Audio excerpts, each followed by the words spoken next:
as we have gone through heritage of India, natural heritage, cultural heritage. Then after we went to the fairs. How many fairs? Sorry, cultural heritage of Gujarat. And in that we went to fairs. Fairs of Gujarat. We were having about 12 to 13 fairs of Gujarat. Now we are going to the another section regarding India, land and people. So why this point have derived in our this chapter. We were learning of cultural heritage.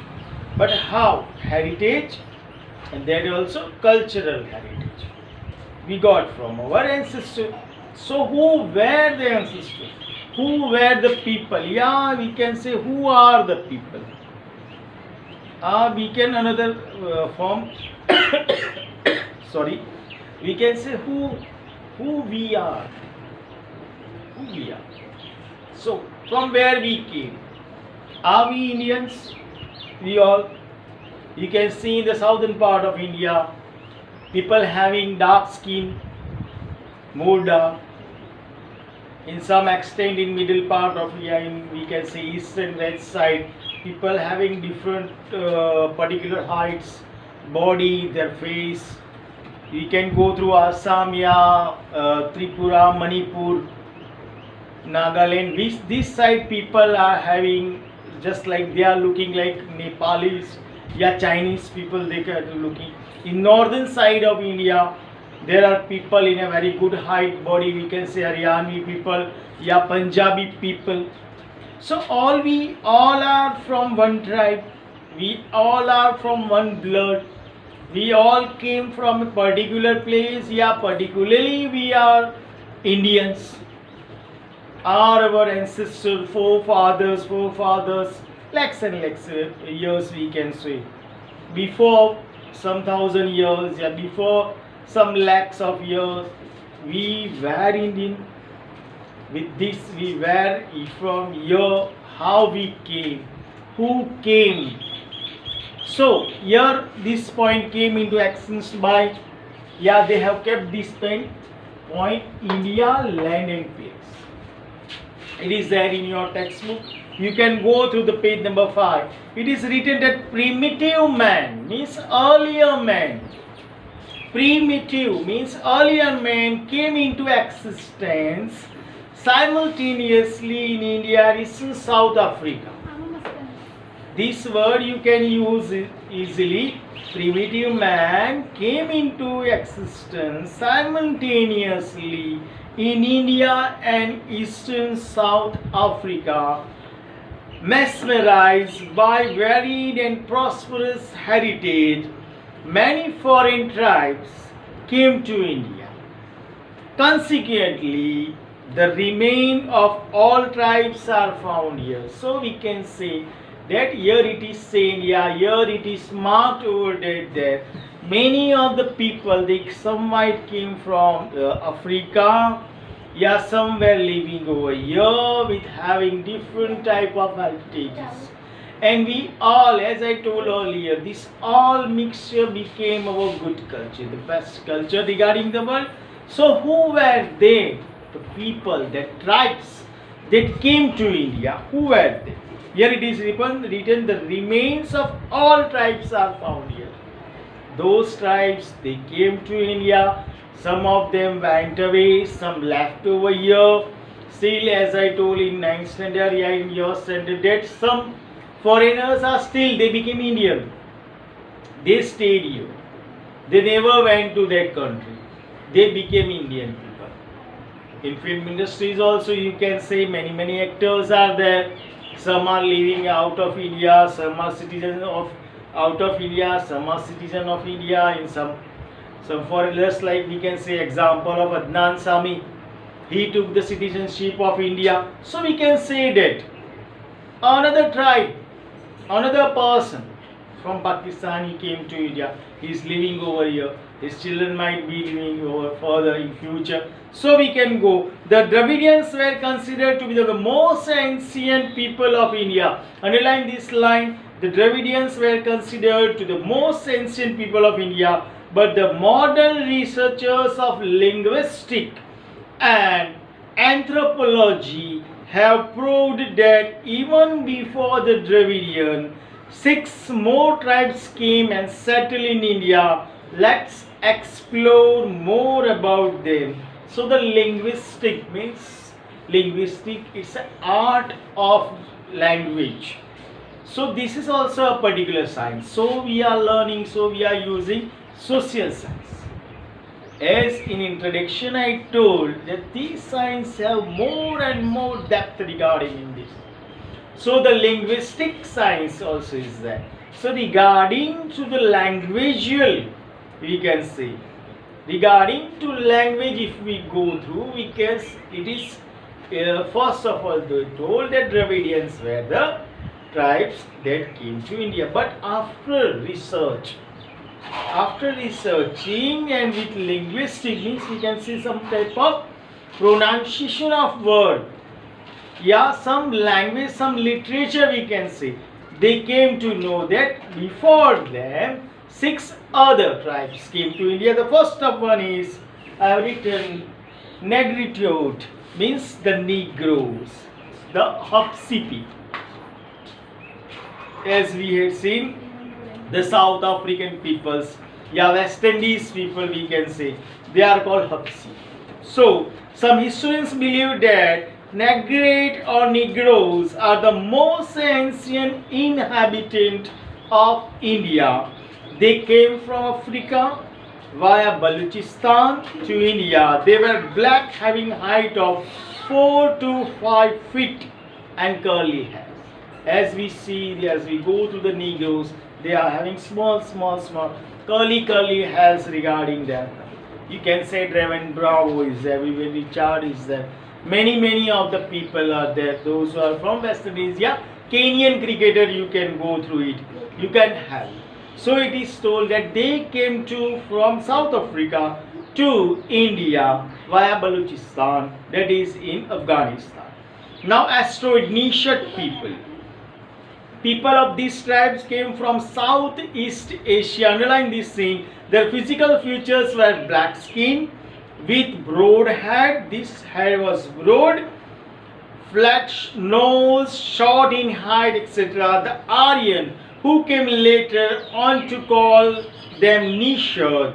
The origin of the tribes like Kol and Munda Khasi tribes of Assam, the tribes of Nicobar and Myanmar, have similarities to the Austronesians. Their contribution in the development of Indian culture and civilization is immense. Means they have given the best culture to us. Their contribution is called the best contribution. They made clay utensils that we are using nowadays in the modern world. Some of them regarding to our health and this thing, clay utensils our people are now using as some of fashion also.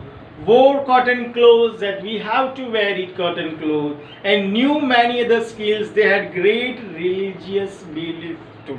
Means after this time, religious belief means praying, might be praying, yeah, some many rituals as we are using regarding to our religion. So this tribe is considered as one of the best tribe that traveled to India. Now third, the Dravidians. Not Rahul Dravid, the cricketer, as you say, yes, his surname is Dravid. So he will be the Dravidian. It is not so. Let's go. Originally Dravidians belonged to India. They were the direct descendants of the Stone Age civilization and creator of Mohenjo-daro culture. Underline this thing. So this culture, what we got from the place Mohenjo-daro, that drainage system, this system that you are going through in your 9th standard. So this culture is by these Dravidians. The tribes which came from north survived with their language and cultural features. Later on they were only called as Dravidians. Dravidians gave the concept of mother as goddesses and father as god. So the thought of Parvati and Shiva as mother and father developed. They give father as god, mother as goddesses. So we are worshipping till here in Hinduism. Shiva and Parvati as father and mother. They gave this fact. The little bit more we can say change of religion belief in this regarding this tribe as they came from the north. Then moreover, the tradition of worshipping nature is a gift of Dravidians to worship nature.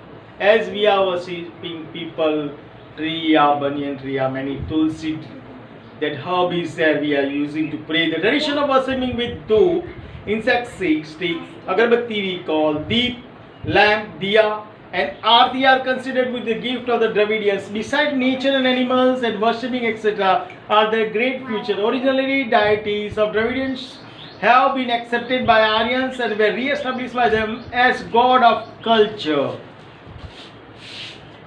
which with pace of time means after time being little bit of time, now they came, it is new culture derived in India to worship nature, Shiva, God, goddesses, mother, father, etc. These all things.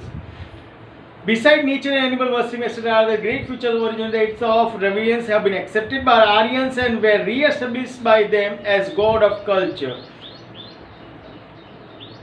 With the pace of under the tremendous influence of North, Aryan culture was deeply internalized by the Dravidians. Hence, intercaste marriages took place. Dravidians had matriarchal system of family. Dravidians progressed a lot in different crafts and art like building of boat and rafts, weaving, spinning, dyeing, etc. Due to the dominance of the Aryans, they shifted to South India and settled there. As a result, today we can see the people speaking Dravidian family languages like Tamil, Telugu, Kannada and Malayalam, etc. So there are 5 peoples with the Aryans and Dravidians. Dravidians, they came and settled down in India, but later on, no doubt they adopted their culture. Both the tribes, Aryans and Dravidians, they adopted each other culture. Even intercaste marriages, etc. were happening. But as you know, the human is a particular ridiculous animal. So again there were quarrels and fights, and due to that they have to go to the South India and settle down, and they are speaking the language. Dravidian languages are Tamil, Telugu, Kannada, Kerala, etc. These are their languages. Then some another tribes also came. Apart from above Mongoloid, Alpine, the Iraq and Armenian tribes were also there in India, Mongoloid. They came to India from North China via Tibet and settled down at the North Assam, Sikkim, Bhutan, West Bengal, etc. They gradually Indianized themselves, Mongoloid people. The Mongoloid people possess the physical characteristics like yellow complexion, flat face, chubby cheeks, almond shaped eyes, etc. having yellow complexions. Mongoloids were known as Kirat like this. This means like Nepalese people, as I told earlier. Then Alpine, Dinaric and Armenoid. These people migrated from Central Asia. All these 3 tribes have similarities. The origins of these tribes are found in a larger number in Gujarat, Saurashtra, Maharashtra, Bengal and Odisha, formerly known as Orissa. So we all Gujaratis might be like that. They came Alpine, Dinaric, and we might be the mixture of some of these things. Now the Aryans, the Nordic Aryans were the creators of Aryan civilization in India. Underline, Hindus were called Aryans in the ancient time, and the area where they were densely populated was called Aryavrat. As 7 rivers were flowing on there, the regions named as Sapt Sindhu. In the ancient time, the first Aryan population was concentrated in the northwest area of Aryavrat, extended up to the Mithila, Bihar in the east. In south, it spread up to Vindhyachal during the post-Vedic period. They were more advanced people than any other contemporary tribes. This vast land was recognized with various names as Bharat Bhumi, Bharat Khand, Bharat Varsh, etc. after the name of the king Arya Bharat or Bharat Kul tribe. You can underline this thing. So, Bharat. By this we got the name Bharat. At Aryan came towards. Aryans were nature lover. They loved and worshipped the trees, the rivers, the mountains, the sun, the wind and the rain. They had composed hunts, we can say recharge for preying to various natural elements. So they are natural lovers, and they started worshipping nature also. In due course of time, some religious ceremonies like recitation of Vedas, performing yogas, and other activities became prevalent in India. There was a fine amalgamation of those tribes with a specific style of living, and harmonious culture was formed, which gave India a glorious and prosperous heritage. These foreigners and Indian tribes amalgamated in such a way over a long period of that time that they lost their individual identity throughout the intercaste marriages. Outsiders and local people were generally influenced by languages, script, names, and religious beliefs, etc., played a vital role in Indianizing these foreigners. Since ancient times, a composite culture has been created in India. They all then became Indians. In short, in the ancient time India, the amalgamation of various cultures enriched Indian culture by making it varied and prosperous. So different tribes, Aryans, Dravidians, Atstro, Negroes, many tribes came towards India. They each and every tribes brought their own culture. There were intercaste marriages. There the word is given amalgamation, means mixture of these things. Their creed, caste, culture, system, religious fact, prayers, rhymes, many things regarding these all things. They all got a mixture. They lived over in India and they developed India culturally. Now to preserve something, if we have something, a good way, for example, if we have a good mobile phone, we have to preserve it. So to preserve, here is the point: preservation and conservation of heritage. Each aspect of Indian heritage made India eye-catching, picturesque and attractive. Heritage brought glory to the nation. India attained a leading position in the world by keeping its rich heritage protected and preserved. No doubt we are preserving it, but we have to make some steps. Even government is to help us. That it is primary and pious duty of every citizen of India to see that nobody harms the ancient memorial and also to preserve places having historic importance and values. In our constitution, the fundamental duties of Indian citizens are mentioned in the Article 51A. Underline this line. In that 6, 7 and 9 describe the following duties for preservation of our Indian culture heritage.